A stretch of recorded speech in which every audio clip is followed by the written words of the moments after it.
directing is something that is, it's a completely different beast. There's nothing more terrifying than knowing you have to go tell an actor something and you have no idea what to say. Yeah, I know.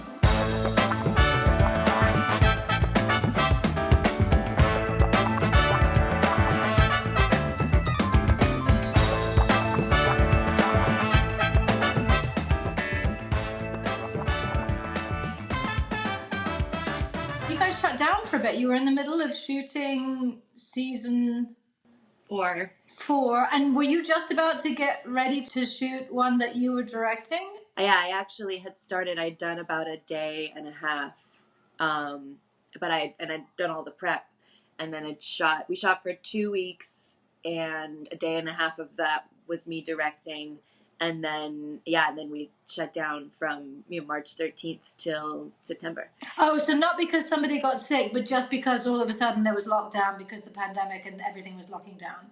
Exactly. It was interesting because as a director, I kind of had a prep period that you get for a feature in the end. And so I had this chance to kind of look at all of my plans and think about what I was going to do and talk to my DP and sort of have another look at it, which was actually really nice. Yeah. And the good thing was that we ended up not changing a lot. Like our initial instincts, our initial plans, we were like, these are actually pretty good. Do you know why God made you pregnant? So that when He kills that baby inside your womb, you will feel a fraction of the pain that you caused us when you tore our children from our arms. Do you understand me? Were you shooting when the shutdown happened? Yeah, we were at the very end of The Crown. Yeah. And I only had a couple days left, but production had a couple weeks left, and were meant to go shoot an avalanche sequence in the Pyrenees based on them trying to figure out what they would have to do. Were they not allowed to travel? It was then going to be an avalanche sequence on Ben Nevis in Scotland, and then it was no avalanche sequence for an episode called Avalanche. And then it was figuring out how they could have phone conversations about an avalanche. But actually, just between stock footage of other avalanches and an ADR, because they couldn't even pick up those conversations, right? So there were no new people on the phone having conversations. It was then suddenly just replacing stuff that was on, and it actually, you wouldn't, miraculously, you wouldn't know that it hadn't been planned that way. And then it might have even been Peter Morgan, the showrunner, who said, I think we should plan as if we're never coming back to this until the next season. Oh, it's betrayal of the very worst kind. They owe their political lives to me. It's despicable. Oh, those little men. And you want me to get on my knees to them? Never. I have so many questions for you. I've written my own question. Oh, good. I may have done the same. Because I had the opportunity to speak to you, and I'm such a huge admirer of yours. So I was like, I'm going to very selfishly make this about me getting some answers. This is such an interview question. Okay. But I really do want to know. Okay. So, where did you start with Thatcher? Did you start from sort of the inside out or the outside in, as far as making yourself look like her and then going from there? Or how was it different from what your normal process? Yeah. Well, I think I started inside out mostly because I knew I was playing her for such a long time prior to when I was, and there weren't scripts yet. I started, just reading about her childhood, reading about, her prior to even, joining the Conservative Party. And then and then at some point kind of putting it together. I mean, I got very, very lucky because around that same time that I was doing research, there was a 6-part BBC documentary about her. Oh, perfect. There are ways of Britain being great again, and that is through a revitalized economy, not through association with unreliable tribal leaders in eccentric costumes. But isn't that all I am, Prime Minister? A tribal leader in eccentric costumes? Certainly not. It's such an incredible, I mean, I know I'm not the first person to say this, but it's an absolutely mind-blowing transformation. I mean, I'm very familiar with you as an actor, and I couldn't see you. I could not see you. I just kept forgetting. I mean, it's truly extraordinary. And you don't seem at all hampered by the makeup or the wig, or, I think, imagine were you doing something with the teeth and the mouth? Yeah, I mean, it's interesting because we were thinking about prosthetics. Then it became, well, is that something that I can just do with my mouth and how I hold my mouth? And actually found that, yes, that was enough. And that's it. So that's just you. That's nothing. So that's just a different way of holding the mouth, and then that informed how I spoke. So it was actually a gift to have made that choice, because then that informed everything. But one thing that was really helpful was very early on, Peter Morgan had said to me, we really want to still see you in there. We don't want a lot of prosthetics and but also there are elements of you and who you are that are helpful to us embracing this character and not feeling too distant from her. What was it that made you go, I want to do this? What was the commonality that you felt with her, this extraordinary character? It's interesting because, even though, my partner, Peter Morgan, had he had expressed the fact that we had some similarities, which, just in terms of our work ethic and how, and I'm quite a perfectionist, and also, so when I was asked if I thought that I could play her, even though I really didn't know her until I had started to do the research. I knew, I had an idea of her based on other people's opinions of her, and she's such a divisive character over here specifically. My desire to be her had less to do with, I know who she is and her background and understand where she came from, and that makes sense to me, and therefore blah blah blah. It was more just, it's a weird thing, and I don't know whether you have this experience yourself, but it's almost like a scanning. Like if I'm imagining playing a character, there's almost like a scanning that happens. It's like, and if it goes at some point, you go, nah, I don't think I can do that, actually. Yeah. Thanks for asking. Yeah. It was kind of that. And also I've learned over the years that when there is that, it's probably best to go, no thanks, it's not going to turn out. As much as I might want to, I can tell you I'm going to fail at that. I have the same thing. I people ask, what makes you choose a certain character? What are you looking for? And I always have a lot of trouble answering because I don't know what it is. It's just a feeling of there's something about that person that either I know or I want to get to know. I struggle with that question too a lot. Are there any characters that you've played that you'd love to revisit if they said, you know what, we're gonna do 1 or 2 seasons, we're gonna come back and you get to, just to see how they are today? I never say never. I mean,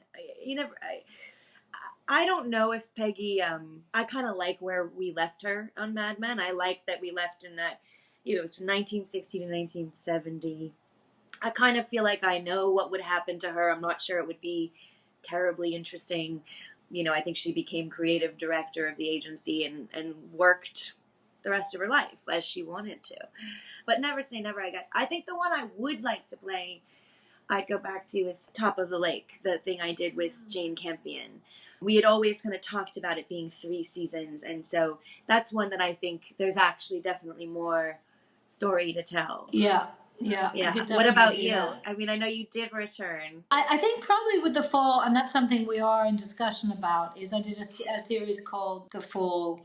I know. And even when we ended those 3 seasons, we talked about the fact that one day maybe, in the same way that Prime Suspect, they came back, like there were huge breaks between their seasons and stuff, and so and this has kind of been the first time that our writer, creator, director, Alan Cubitt, has been ready to dip back in and revisit it and her. And so he's that is being discussed and Oh, that would be fantastic.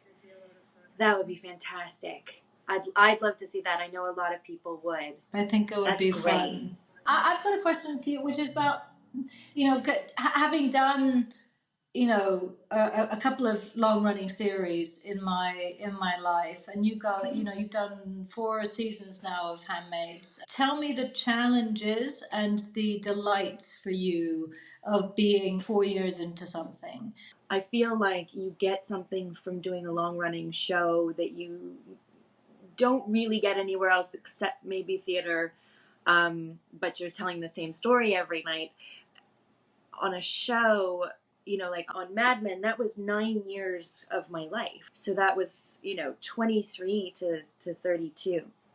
So I actually didn't realize that there was that. Like, that's exactly what it was for me on X-Files. It was 9 years from 24 to. Is that right? Yeah. That's so interesting. So yeah, then it feels like you grow up during that time. You become an adult during that time, and you have all of these experiences, and you have those experiences and then personal experiences, and then you go back to the show, and then you have those experiences, and then you go back to the show. And so it feels like this merging of life and work that I think is really, really interesting. And the way that you get to develop a character over 7 seasons or however many seasons it is like nothing else. I mean, there are certain characters I played in film that I would love to play again, and I feel like I would love to explore more. But, if you only get to do it in TV, and there are things that you can do in season 4 that you can't do in season 1, and to get that opportunity of, 92 episodes, whatever it is, it's like an exercise. It's like an acting exercise, it's like, it's truly extraordinary. So I love it. Television is my first love, weirdly. I know for most people it's either theater or film, but television's kind of where I grew up. For me too, it was very much growing up in front of the camera. Had a baby while doing the series, married, divorced, all that kind of stuff. So really, big first time life changing experiences, in front of the camera. How many episodes per season of Mad Men did you do? 13 usually. So we did 92, which is just insane. 92 hours. It's just great. I'm sorry, I'm going to trump you here. We did 22 episodes per season, and we did, so I think we 201 episodes. Wow. 201 before we then came back in and did a couple more seasons. You directed as well. I was curious what you felt that experience was like for you. I'd always wanted to direct when I did, and I still want to direct again. And at the time, I can't quite believe that it happened or that I did it, because I wrote the episode as well, which I'm thinking like, wait, when did I do that? And also, for whatever reason, I made it a very Scully heavy episode, which never occurred to me that might be an issue when it was time to shoot. I think I was trying to be nice. I was either trying to be nice to David to give him some time off, or I was so afraid of directing him that I thought, okay, I'm going to make this as painless as possible. And so, Totally. And then I end up being in every in every scene. And That's what I did with my first one. I had 2 episodes to choose from, and I chose the one that had more June in it. It's quite, I think it's really narcissistic. it's just like weird. Like, I loved the experience. I really, really loved the experience. I look forward to doing it again. I wish the final product didn't feel so much like a music video. It feels a bit too much like a music video and not necessarily an hour of drama TV. Do you think that was your responsibility? Or Yeah, I do. It was a lot of, because I like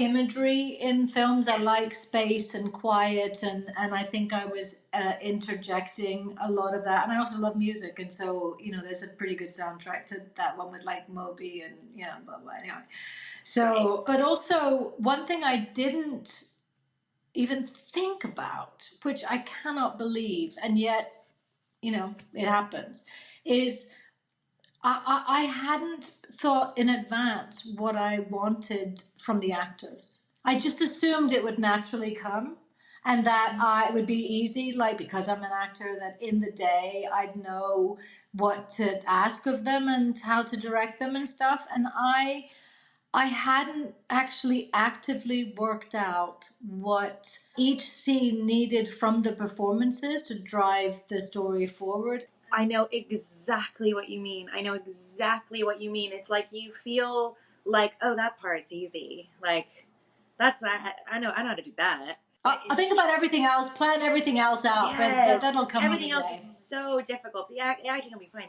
And there's nothing more terrifying than knowing you have to go tell an actor something and you have no idea what to say.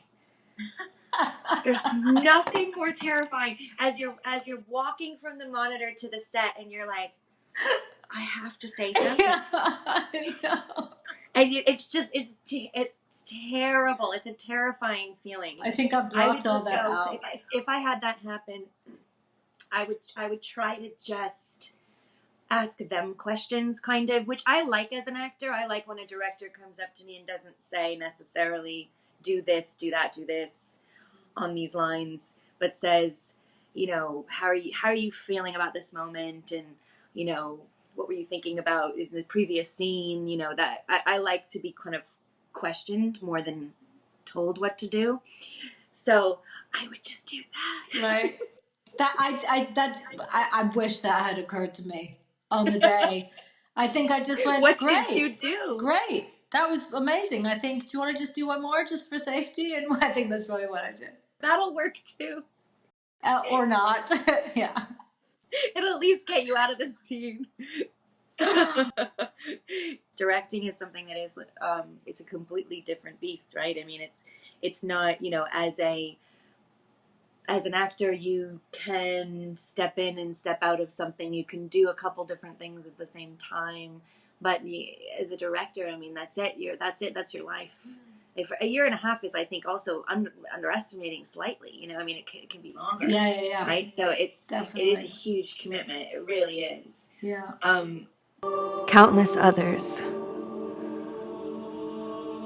will remain unheard, imprisoned by men like Fred Waterford. Women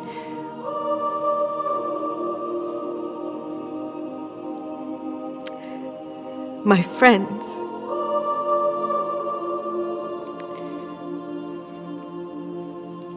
who lost their lives and can never be heard. Okay, I have another. Okay. Okay. I have so many questions for you. I have one more about Thatcher, though. I find that during a season, there's often one scene for the character that really is the scene, if you know what I mean. I feel like there's one scene that sort of defines the season or defines the character in some way. And I'm curious if there was that scene for you inside. Well, there was one scene that we shot, which I feel had an aspect of, or had all of her aspects in it. There was a scene where she is cooking for her cabinet up in the flat above number 10. I've just binged the whole season, so yes, I know. Well, it's a scene you get, because such a big part of who she was and her identity was as much about her as a wife and mother, and and that she maintained those roles simultaneous to being the prime minister, and that she continued to cook for her husband and children and iron shirts and etc. etc. So and was proud of that, and expected all women to do the same. And also within that scene, she is, speaking about the crown. She's speaking about the Queen and the Commonwealth, and she's also, showing the complexity of her relationship with her cabinet members, who she's cooking these leftovers for, which is what she's doing, is cooking. That dish is about leftovers, which I think is hilarious.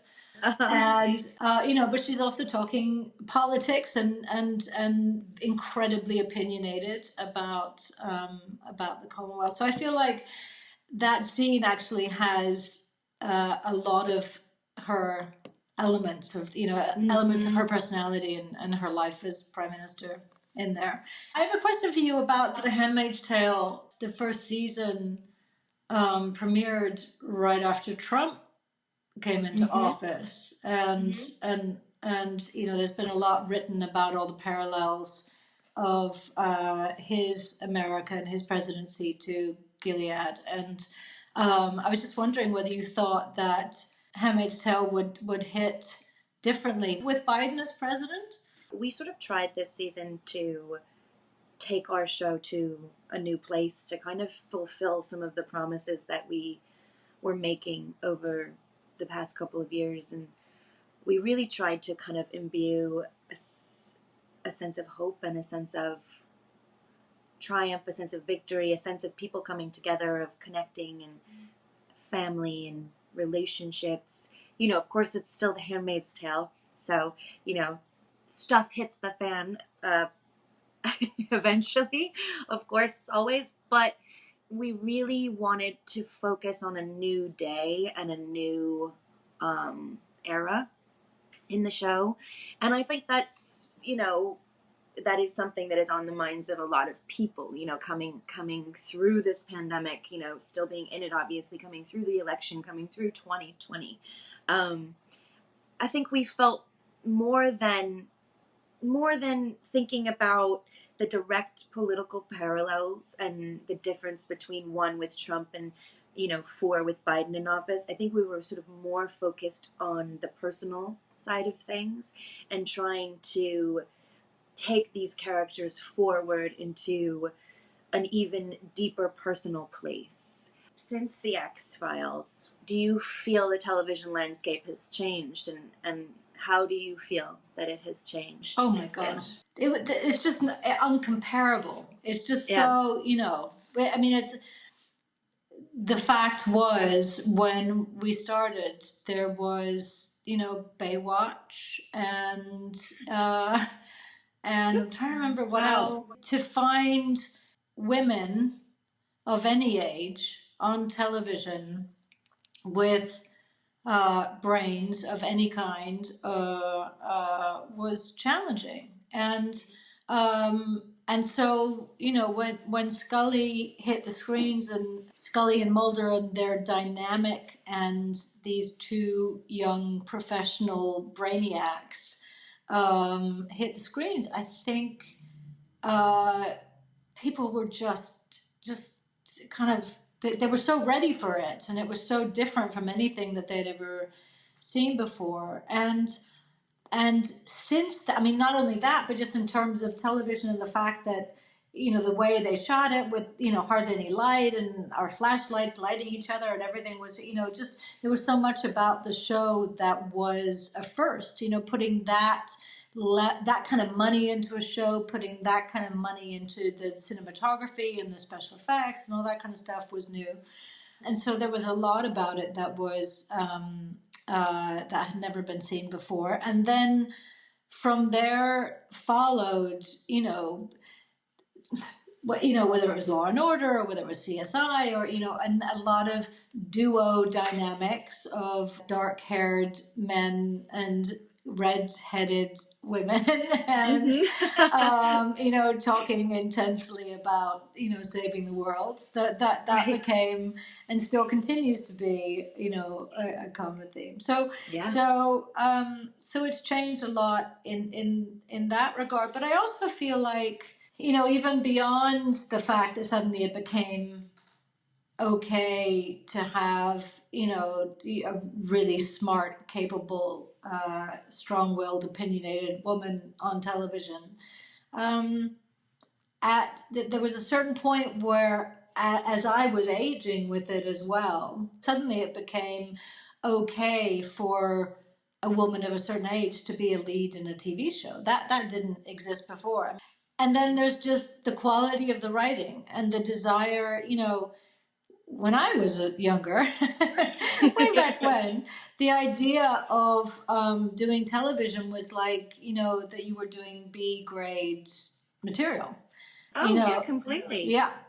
Absolutely. It when I started Mad Men, it was kind of still, it was changing a bit, but it was still that kind of there. Yeah, no A-list actors were doing television. No. We forget that. And then, Yeah. to There were have movie someone stars and then the Yeah. TV people. to have someone like Nicole or Reese embrace doing television was a really big deal. And that is actually one of the many reasons why I moved back to the UK, was because over here there was never a stigma around that. The Judi Denches of the world moved between theater and television and film. Speaking of theater and television and film, how do you transition between those two? Do you really try to kind of keep going back to the theater? Is it important to you? Yeah, it is important to me to keep going back, and my preference is exactly that, to have the opportunity to do all three. The fact that I get to do all three, film, television, and theater, is I feel like the luckiest girl alive.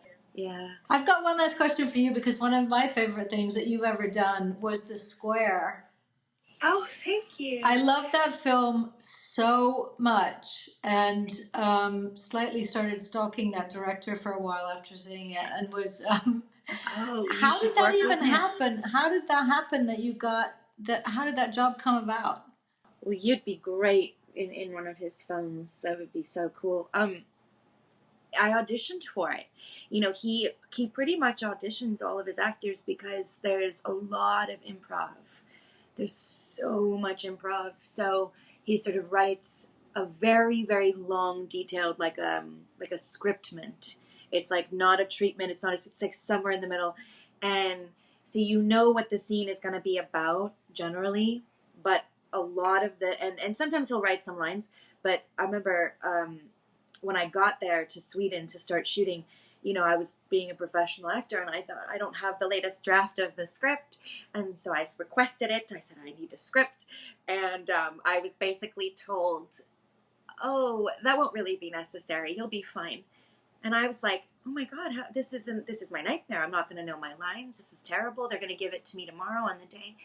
And then I started working with Ruben, and I was like, oh, this is why they don't give you a script, because it really doesn't matter. Right. And I did some improv in the audition. I was so, so excited to get the part. And he just, he has the most unusual way of working. You basically, you come in, you go through hair and makeup, you get all ready. And then you get there, you start shooting, and nothing is used for the first half of the day. And all it is just working out the scene. Wow. And you work it out. Yeah, you work it out. You go back and forth, back and forth, back and forth. You improv 9 million different things, and eventually you find the scene, and that's what's wow, amazing. It's really intense. You would love it. It's really challenging, but you should. Yeah, you can. I'd love to do work that. with him. A little bit different than Mike Lee of 6 months of filming, and then you find out when you see the film, thinking that you are the lead, you're actually like a role that's like that big. You've got 3 lines. I could talk to you all day. I hope I get to work with you one day. I hope so too. Let's make that happen. Absolutely. That's such a Hollywood thing to do. We'll make it happen. I know. We'll make it happen. Call my agent. And if you're Call my directing people. if you're directing and you come up and ask just to try one again for safety, I'll know what's going on.